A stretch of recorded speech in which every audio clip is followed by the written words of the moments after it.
All point of views expressed on ShopTalk 360 are solely the point of views of the individuals and do not represent any company, organization, or group.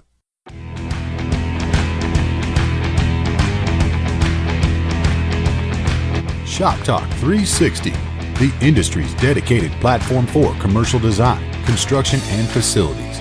With more than 25 years building for national retail brands, an award-winning and best-selling author, keynote speaker, industry coach, and event producer, here's our host of ShopTalk 360, Grace Daly.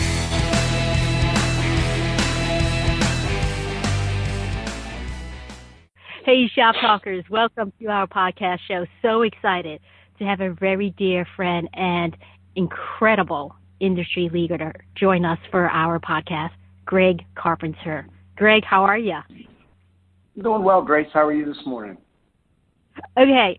Now, Greg, we just spoke a few seconds ago, and you know what? I am a little nervous because it's been a while since I actually podcasted. So thank you so much for being one of our new guests on this New Year's show. Thank you so much. Now, Greg, you are the Senior Director of Facilities with HelloFresh. That's correct. How cool is that? It is extremely cool to be a part of this industry. And the growth within the meal kit delivery industry is phenomenal right now. So it's really exciting to be a part of this. I mean, we're changing the way people shop for groceries and the way they eat, and we're actually bringing families back around the dinner table again. Oh, I think absolutely. we've kind of lost that. Sure. Now, share with our listeners a little bit of your background. You've been in our industry a very long time. Yeah, I have. I've been in maintenance basically all my life. I've done stints with International Paper, with the Quaker Oats Company, with Walmart Distribution, with a restaurant chain in the south of the U.S. called Whataburger, and now I have got 2.5 years with HelloFresh. So very, very diverse resume. Yeah, sounds like it. Very, very excited with your continued growth and success. Okay, so we're going to dive right into the podcast. And my first question to you is, what are 3 projects you have recently completed, and what was your biggest takeaway from these projects? Well, we did a lot of expansion last year. We've added several hundreds of thousands of square feet of refrigerated space to our business, and that requires, taking basically an open warehouse and converting it into a refrigerated and frozen space. So there's a great deal of infrastructure you have to build up, walls, obviously refrigeration, and that type thing. So we've done a few of those over the last year. So that's exciting to see a once empty warehouse space become a viable, conditioned production space. Absolutely. And so what was your biggest takeaway? Were there any challenges that you discovered or any learnings you can share with our... There's always challenges with You're right. permitting and that type of thing. But I guess my biggest challenge for major projects since I've been with HelloFresh is I've had to develop new relationships with new vendors.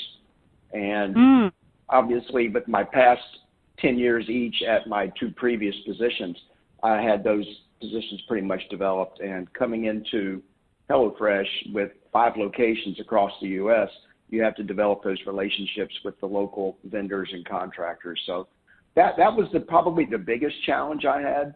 But luckily, I have partnered up with some just amazing companies that have really been good partners for me. Absolutely. And how critical is that to any development program to partner up with the right folks? Now, I'm sure there are many folks that are dying to hear your answer to this, but what are the top 3 things you look for in order to qualify a vendor or contractor? I think obviously they need to be a partner. In the days of I pay you, you work for me, I don't like that mentality. And to me, it's got to be a company that obviously is represented with individuals that want to be a partner, and they're not afraid to say, I don't think you're doing this right. They need to feel comfortable enough to push back on not just cost. It's not about cost. It's about a common goal to give me a product or a service that I need, and I want them to make money. I mean, obviously, you can squeeze a vendor all you want, but at the end of the day, if he's not profitable, then he's not going to be around to help you next time or to fix any issues that you've had. So for me, it's all about searching out those vendors that want to be partners. They don't want to be a vendor. I don't need contractors. I don't need vendors. I need partners.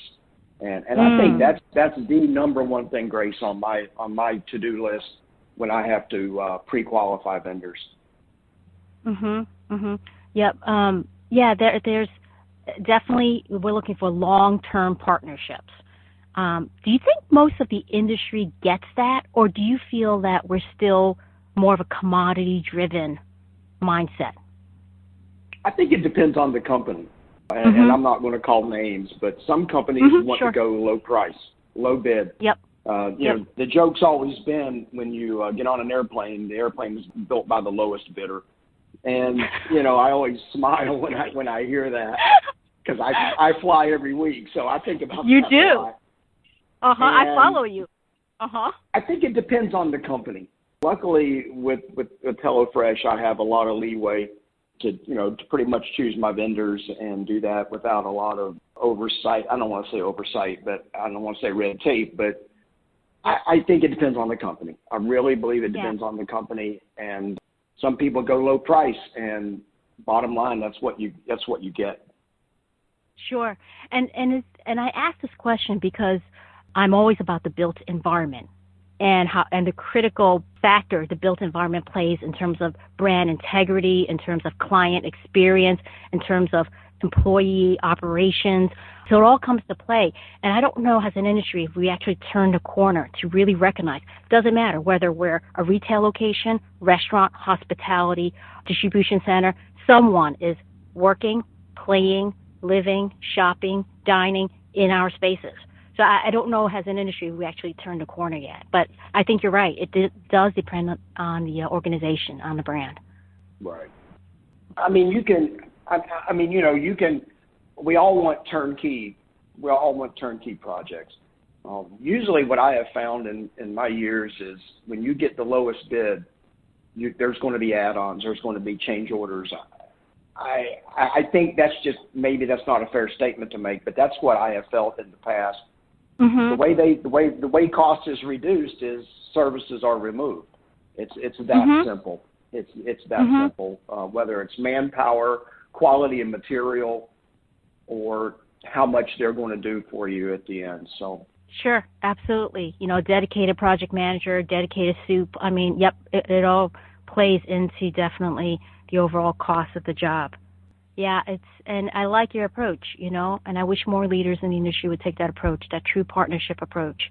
Just put all the cards out on the table. They have to make, a profit in order to stay in business, and you want a great project done on time, on budget, or rather, if possible, under budget.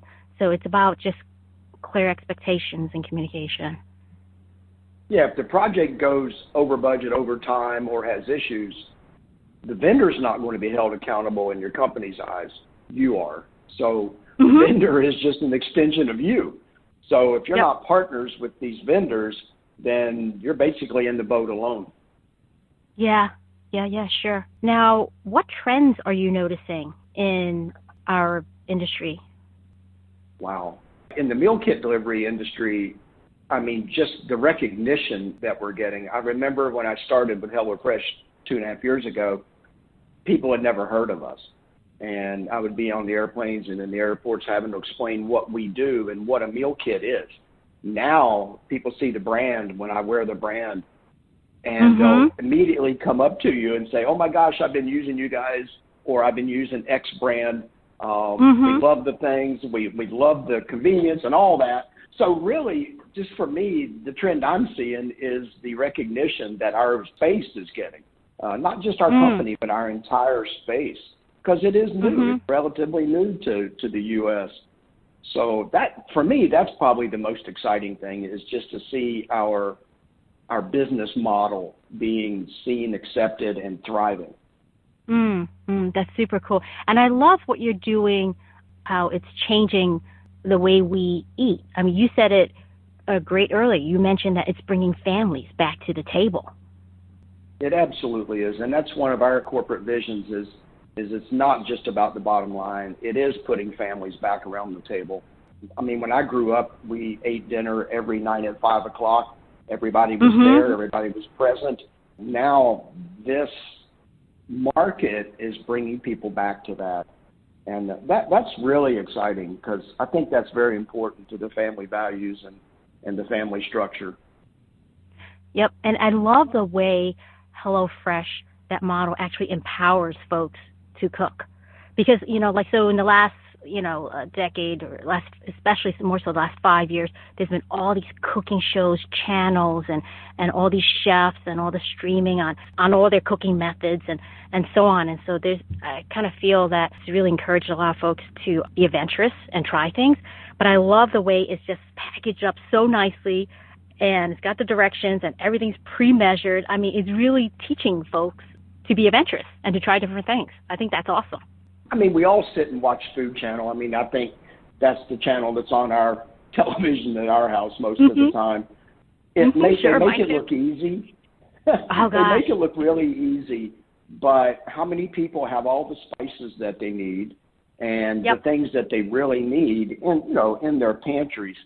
So absolutely, we build that confidence when you open the bag, open the box, and everything is there.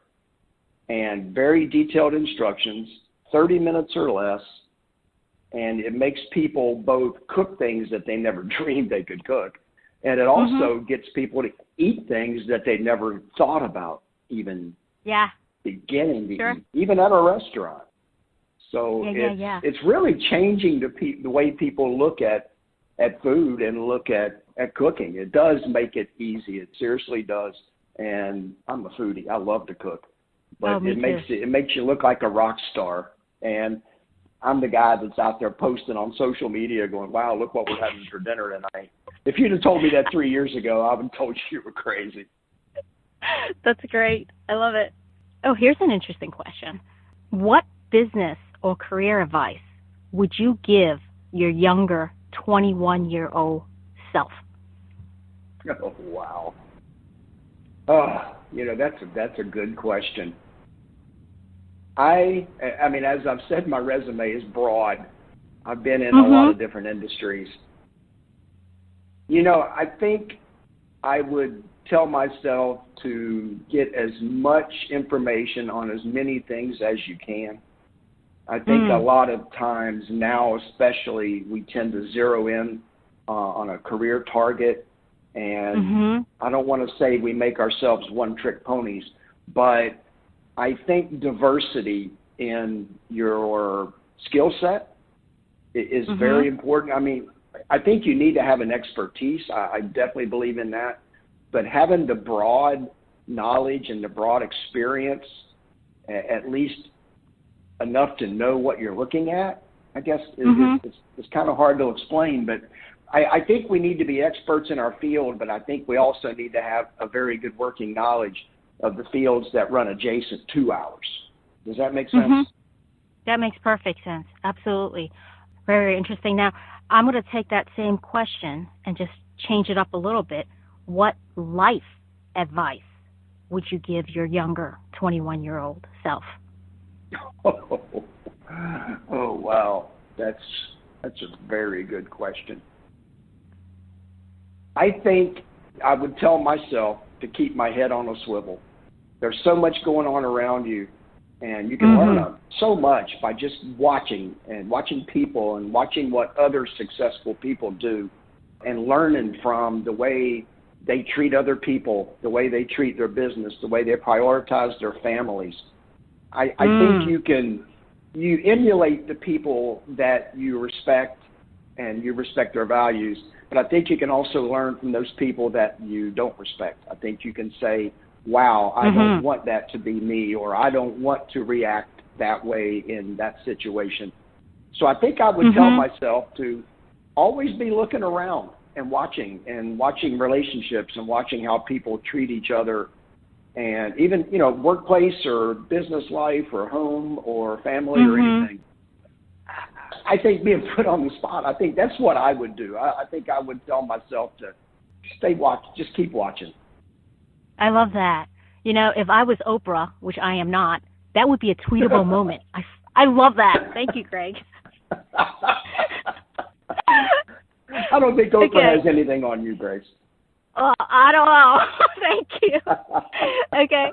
Now, do you have a New Year's resolution? And if so, what is your personal resolution and what is one of your business resolutions? I don't do New Year's resolutions because 100% of them probably get broken anyway. That's not an answer. Okay. I'm not one of those guys that says, oh my gosh, it's a brand new year, I get to start all over again. That's just not in my psyche. I kind of look at every day that way. Every day is different, especially in our business. I haven't done the same thing twice, day to day, in God knows how many years, but I really just don't do the New Year's thing. I've always just gotten up in the morning and put my feet on the floor and said, wow, what are we going to get done today? And that's what I focus on. So sorry about that. I kind of ruined your question. No, not at all. That's a great approach. And to share a little with you, I think 10 years ago, I used to write New Year's resolutions. And in the last few years, I kind of eased off a little bit. I have in mind where about the path I want to take, but I haven't been so stringent in micromanaging it to the point where it's almost obsessive. Does that make sense? So I think I've taken a different approach in the last couple of years myself. Interesting, but I love your day-to-day. Spill on yourself. How many did you get checked off every year? Well, in my younger years, I got a lot checked off. But then I think what happens is, as you get older, your priorities shift. Where you want to spend your time, the people you want to be around, everything shifts. And then it's more about, I think it was the late Dr. Wayne Dyer. He said it so eloquently. He says it goes from ambition to purpose. And there's that subtle shift, and it just happens. And somehow it happened. I don't know when it happened, but it's a different approach. So I love your approach. How I feel about purpose. Purpose. That was the chapter in your book that you allowed me to write. So you know that you hit the button word for me. Yeah, that was a beautiful chapter, and that was one of my most treasured projects I worked on with you. As you co-authored in a wonderful, inspiring leadership book collection with us. So thank you so much. Okay, now here's an interesting one. If the industry had a New Year's resolution, what do you think it should be? Oh, wow. I think more partnership. I know I've kind of went on and on about that, but in our industry, in the maintenance and facilities industry, the old mindset was maintenance is a cost line on the P&L. We're overhead. We're a necessary evil. You've heard them all in your career too. Mm-hmm. But I think we're starting to see more of a partnership between, if I want to say us and them, meaning maintenance and facilities and the operations and production folks, because we need each other. I think that mindset is turning the corner a little bit. So I would say partnership would be what I would try to stress, both between operations and the maintenance functions, the engineering, the design functions. I mean, we're starting now doing a better job designing equipment that's easier to maintain. I know I sit in meetings and collaboration meetings all the time with our engineering folks as we're designing new production lines and stuff, things like that. And it's actually a point of conversation now is how are we going to maintain and PM this equipment? So that's been a huge mindset over the last 10 years, I think. So I would say we would continue to build that relationship. I love that. Okay, now in a similar vein question, my one word for this year is collaboration, because I want to make it a mission to connect as many folks as I can and also to connect with as many folks as I can. And podcasting is just one medium I'm using to accomplish this. Now, if you had one word for this year, what is your one word and why? And maybe it's the same word. I like the collaboration word. I absolutely love that. I think you're right on target. I think we have got so much information and knowledge and wisdom out there that we're not using. I mean, I know I'm on LinkedIn and a lot of other sites, and I don't think we do a good enough job sharing information. Because, I mean, in our industry, maintenance is maintenance. I don't care if you're working in a manufacturing facility that makes shovels versus the meal kit companies or the restaurant business. It's all about equipment. It's all about uptime. So I don't think we get out of our backyard enough saying, wow, I think I could learn from someone that's in the automotive industry, even though I'm in the food distribution business. I don't think we do a good job of that. I think we just mainly look in our own backyard going, well, wow, we've got X company that's in the same business with me, but wow, I sure can't share any information with them because obviously, you can't do that. But I think we narrow our search too much, Grace. I think that we need to collaborate more as a maintenance profession and forget whose name is on the door. I think we can all learn from each other no matter what our business is. So collaboration, I'm going to go with you on that one. I'll second that one. I like that word. Awesome. Thank you, Greg. Now, my last question for this Shop Talk podcast. What are you most grateful for this new year? Oh, wow. I mean, I'm absolutely grateful for the company I'm working for. I know that sounds like a line, but the people that I get to work with, innovative thinkers, there's no idea that's outlandish or off the table. I mean, obviously this business got started when two college kids in Germany decided to go grocery shopping for their friend. So, I mean, there's nothing off the table with this company, and I think that is so awesome to be able to have the latitude to stand up in a meeting and say, hey, what if, or what about? So I think that is an amazing, and I'm very blessed to be a part of something like that. That's probably what I'm most grateful for, other than obviously my family and all of my personal life and that type of thing. But professionally, that's probably my most grateful thing for this year. Well, I'm excited for you. And you know what? How wonderful is that? There are leaders that are innovative and thinking, and they're actually creating these flourishing environments for everyone to have input. So I think that's super, super cool. I wish more organizations would take the lead on that as well. Well, wonderful. Well, Greg, do you have any questions for me? Or do you have anything else you want to add? Resolutions are, but see, I'm not going to go down that road. But I wish you the most luck you can get with the podcast, Grace. I know I've always looked at you as Thank you. As an innovator, and you're the person I generally call if I need a quick advice or give me a 50,000-foot view on the industry. So thank you. I look forward to more collaboration with you and with all your other listeners. But that's about it for me. Okay. Well, thank you so much. And, you're like officially my first guest of Shop Talk 360 in this new year.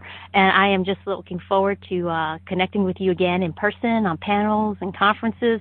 And we'll take it from there. And I'm sure we'll have a follow-up call to check in. But thank you so much, Greg Carpenter. We'll keep in touch. Thank you. It was my pleasure, Grace. Thank you very much for having me. I appreciate it. Thanks for joining Shop Talk 360, real conversations in the commercial design, construction, and facilities industry. You can reach out to us at grace@gracedaily.com.